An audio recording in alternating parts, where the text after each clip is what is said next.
پاک T V دیکھنے والے سبھی دوستوں کو السلام علیکم۔ جناب کے مزاج کیسے ہیں؟ امید ہے کہ آپ سب خیریت سے ہوں گے۔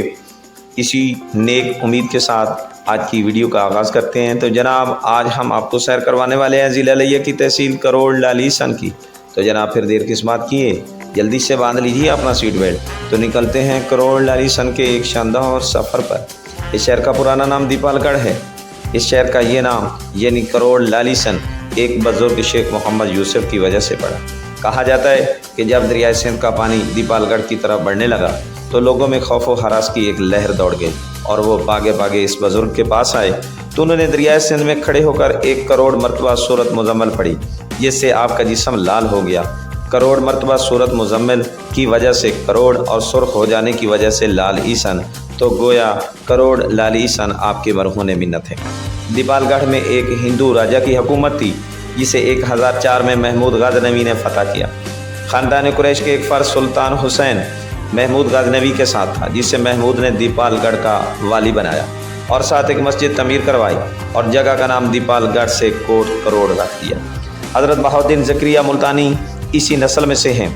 غوری اور خلجی حکمرانوں نے یہاں پر اس کی صوبائی حیثیت کو قائم رکھا، لیکن چنگیزیوں نے اسے ویران کر دیا۔ یہاں پر سوراب خان، فتح خان، اسماعیل خان کی حکومت بھی رہی۔ بابر بن سوراب ملتان چلا گیا تو اسماعیل خان اور غازی خان کے درمیان میں لڑائی ہوئی۔ غازی خان چہاروں کے دور میں شیخ محمد یوسف 1545 میں کوٹ کروڑ تشریف لائے اور آپ کی آمد کی بدولت ہزاروں لوگ مسلمان ہوئے۔ جناب ویڈیو کو مزید آگے بڑھانے سے پہلے میری ان دوستوں سے مؤدبانہ التماس ہے کہ جن دوستوں نے ابھی تک میرے چینل پاک ٹی وی کو سبسکرائب نہیں کیا تو براہ کرم چینل کو سبسکرائب بھی کر لیں اور ساتھ لگے بیل آئیکن کو بھی دبا دیں۔ میری آپ لوگوں سے ایک ونتی ہے کہ ویڈیو کو آخر تک ضرور دیکھیں، ایسا کرنے پر میں آپ کا تہ دل سے مشکور رہوں گا۔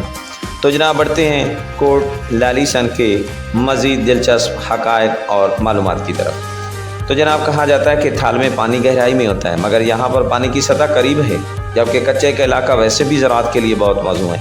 یہاں پر گندم، گنا، چاول، باجرہ، کینو، مالٹا کثرت سے پیدا ہوتے ہیں۔ یہ علاقہ اگرچہ زبوں حالی کا شکار رہا ہے مگر اب تیزی سے ترقی کی طرف گامزن ہے۔ یہاں کے کئی ایک سبوک ملک پاکستان کے لیے اپنی جانوں کے نذرانے پیش کر چکے ہیں۔ ڈیرہ اسماعیل خان اور ڈیرہ غازی خان کی مناسبت سے مشہور ہیں۔ ان دونوں بھائیوں کی قبریں آج بھی دربار کروڑ لالیسن کے قبرستان میں ہیں۔ یہاں ایک بازار انارکلی ہے، یہاں سے آپ کو ہر طرح کی ضروریات زندگی کی چیزیں مل جائیں گی۔ یہاں پر ایک تعلیمی ادارے، حفظان صحت کے مراکز اور محکمہ مال کے دفاتر بھی موجود ہیں۔ یہاں سے بلوچ ٹرانسپورٹ پاکستان کے تمام علاقوں میں ذرائع آمد و رفت کے لیے باہم میسر ہوتی ہے جناب۔ یہااں پر ایک ریلوے اسٹیشن ہے۔ کروڑ لالیسن راجن شاہ کا دربار اس میں خاص شہرت کا حامل ہے۔ 20 سفر کو یہاں پر مشی ہوتی ہے، یعنی پیدل چلنا، جس میں ہزاروں لوگ شمولیت کرتے ہیں۔ یہاں کا میلہ 14ویں خاص شہرت کا حامل ہے جناب۔ راجن شاہ کا حلوہ یہاں کی خاص سوغات ہے۔ ابھی تو اور بھی بہت کچھ باقی ہے کہنے کے لیے، لیکن اگر وہ کہہ دیا جائے تو ویڈیو میرا خیال ہے لمبی ہو جائے گی۔ تو انہی الفاظ کے ساتھ آپ لوگوں سے اجازت چاہتا ہوں۔ اللہ آپ سب کا حامی و ناصر ہو، اللہ آپ سب کو اپنی حفظ و امان میں رکھے۔ فی امان اللہ، اللہ حافظ۔